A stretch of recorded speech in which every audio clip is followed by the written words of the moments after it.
Hello, my noble band of outlaws. Outlaw Samurai coming at you live with a video. Well, if you watched a few episodes back, I did the whole weigh-in on the topic of one man versus 100 gorillas. And I said that there wasn't a lot of context. Like, are these men armed? Are they unarmed? Are they armed with the traditional weapons of the region? Are they armed with modern weapons? And I went through different scenarios. Obviously, anything with a modern weapon is going to just one-shot a gorilla. Your AKs, your M16s, hell, 308, 227, 3030, all these would put down a gorilla pretty easily. And I say 3030 would take down a gorilla because a 3030 Winchester is capable of taking down an elk and a moose, which are larger than a gorilla. But I was asked to make a video strictly about unarmed tactics that could be used by a viewer. I do not have their name at the moment, but I will put in viewer requested, so if you're the one who made the comment, please comment back down below. And honestly, if we're going strictly unarmed, there's a few scenarios that come to mind. Firstly is a group attack scenario. Second, available weapons, because again, if you're fighting in a jungle habitat, there are going to be available weapons to you that you can then arm yourself with to get a better advantage on the gorilla. But strictly unarmed, first off, the best tactic to do would actually be to surround and taunt the gorilla. And what do I mean by taunt the gorilla? Basically, to purposely enrage the gorilla, but not necessarily attack it at first.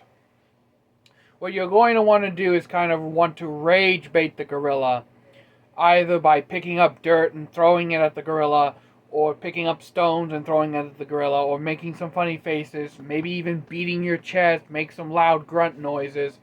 And the gorilla will take this as a challenge, and then it will try to attack you. Now, humans having superior agility, for the most part, over a gorilla, would be able to get out of the way. A gorilla can only run at a top speed of, I want to say, around 6 to 15 miles per hour. That is on 2 feet. If a gorilla is running on all fours, I think it can break a top speed of 20. However, humans still have superior agility, so even if the gorilla is charging at you directly at 20 miles an hour, you can generally sidestep a gorilla, and it will run another about, I want to say, 10-15 yards before it can turn around and charge back at you.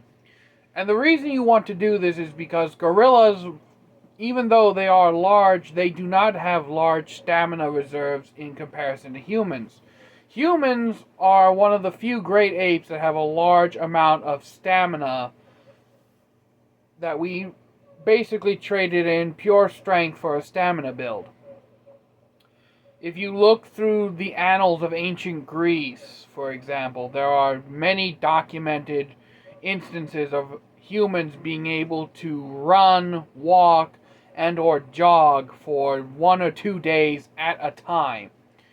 There was actually a job back in ancient Greece where you would basically be running between cities every day to every other day, delivering news and letters to the people of those cities and towns. So humans do have quite a large amount of stamina on our side, and we can leverage that against the gorilla. So when the gorilla starts to get tired, that's when you want to try to close in. Now, if you had originally charged in from the beginning, this would immediately cause a large amount of casualties. I want to say anywhere between the minimum of 10 to a maximum of 20 people dying to the gorilla. And that's just because of how hard a gorilla can hit. Now, on the offhand, now that we've tired and worn down the gorilla, then you could divide this into multiple different ratios, but in my mind, 20 of you would hold down each limb of the gorilla, 20 hold down one arm, 20 hold down another arm, 20 hold down both legs, that's 80, and then the last 20 just start basically curve stomping, WWE, jump from the top ropes, turnbuckle, bash him in the chest and the face, and basically just start meleeing the gorilla and essentially beating it to death. A similar strategy to what chimpanzees do.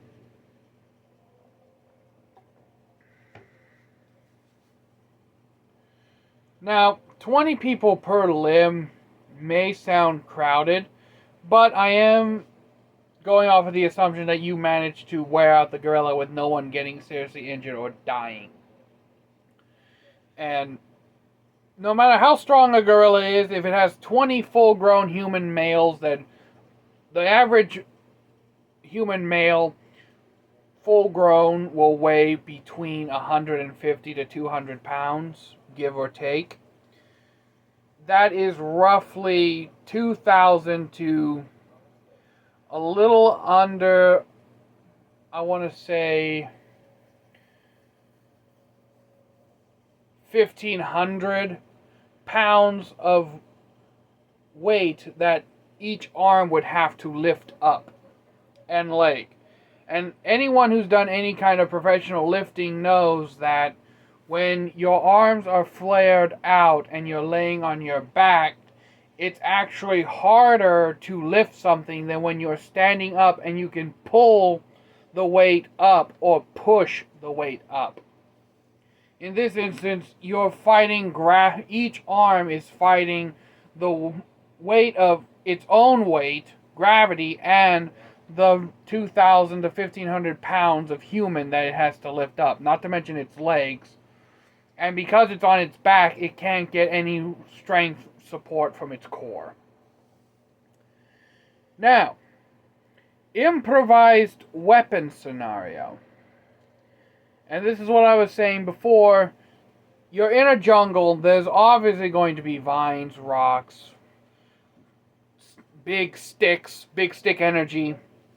You could arm yourselves with these natural weapons and do a similar strategy, wear out the gorilla.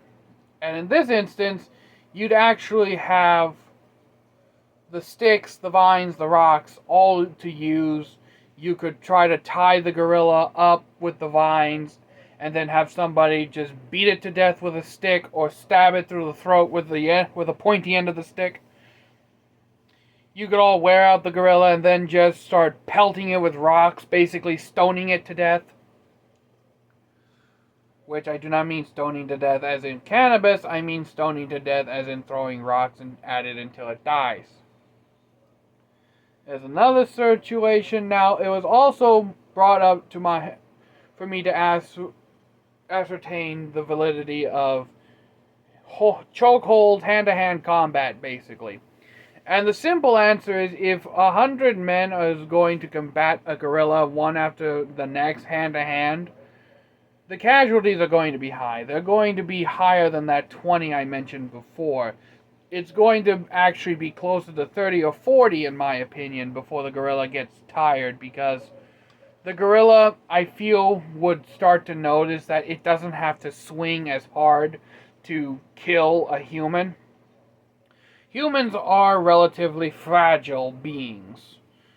During the course of our evolution, we gave up thick, strong muscles and protective, thick, hair-like fur for brains. Some could argue that our brains make us more dangerous, but at the same time, you throw an average human into the forest and tell them to survive for a week, they're going to end up dying. Or be severely malnourished, at the very least. You tell me, you throw me in a fucking forest for a week, you'll come back to fucking fish being dried out over a fire, lean-to built up, probably 2 or 3 different bows and arrows just because I got bored and had time.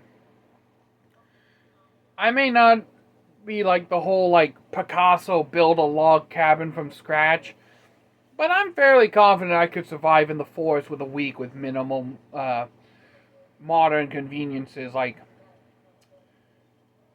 the 3 things I would take with me into the woods, if I could only take 3 tools with me,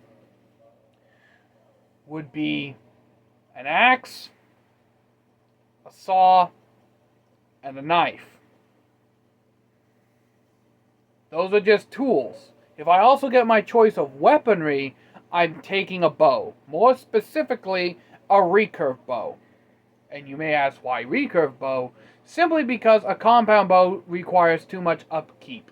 A recurve is much simpler to use and doesn't require as much upkeep. The only thing that really is a problem is aiming. But generally speaking, if you just take about 10 or so practice shots, you can generally get an idea of how a recurve shoots after the first 10 or 12 shots. Like how the arrow likes to fly out of the bow. But that's a completely different topic. Maybe I'll do like an what would outlaw take into a survival situation video later. So, the best hand-to-hand combat techniques that if you absolutely had to use on a gorilla, keeping in mind that a gorilla's jaws are more than powerful enough to bite through a human's arm or skull, I would actually use some form of chokehold. And that after wearing out the gorilla, because it's very important. I keep saying this, but it's very important you make that gorilla lose as much stamina and physical strength as it can before you close the distance. Otherwise, it's going to kill you.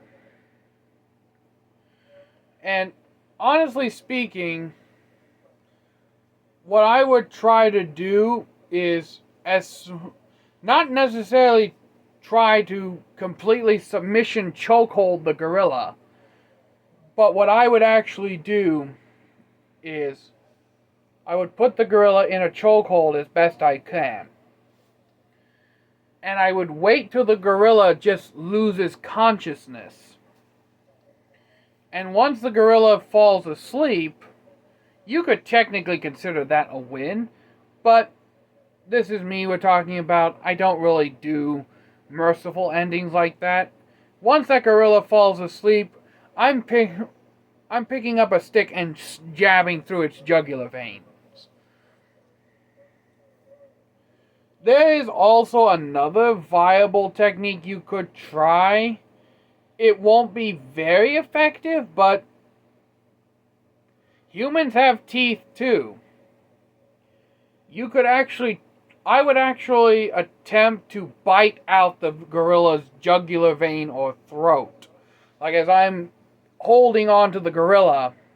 And if you do this wrong, you risk losing like your jaw, because a gorilla can easily shake its body hard enough to break your jaw. But if you manage to get the gorilla dazed enough that you can actually get your head around to where its jugular vein would be, and you bite down and you just rip that bitch out, then you've essentially doomed the gorilla to blood loss, because the jugular vein is one of the biggest blood vessels in the human body. That's why when it's punctured, it's usually a death sentence unless you are within like 10 feet of a hospital, where they can like close it and then with 4 snips or whatever and basically pump more blood into you to repair the damage.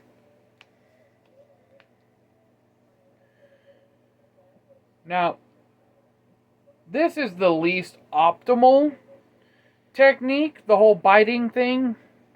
You're much better off with some kind of chokehold or submission hold.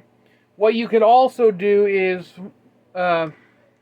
take a small, this is a bottle, but take a small rock or a large rock or something and put it inside your elbow. And that way, when you strangle the gorilla, you have something hard and semi-sharp with edges pushing into the throat of the gorilla, potentially allowing you to completely close off the windpipe, or if you're lucky, pierce its skin and get to the windpipe and jugular vein underneath.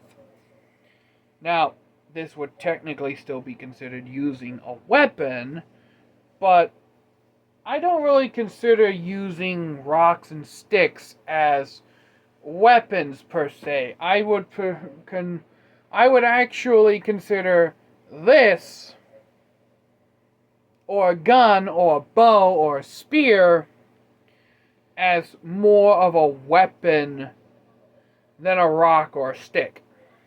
At least if we're going with like our modern definition of what a weapon is. Most people don't really consider rocks and sticks as effective weapons because A, we live in a world of guns and nukes and rockets and all kinds of other explosive shit.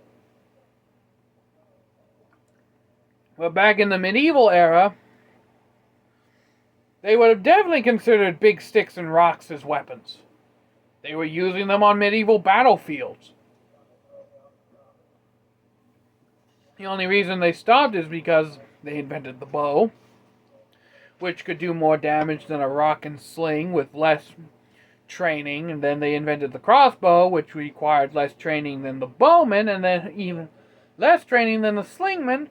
And then they created the musket, which required less training than the crossbowman, the crossbowman, the archer, and the slingman all combined together. But yeah, I just thought I'd make this quick little video as I was requested to.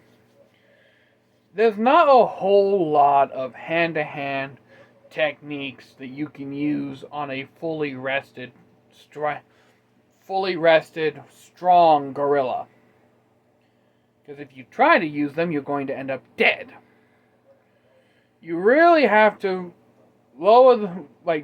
cause the gorilla's stamina bar to hit 0 first, where it's barely on its feet.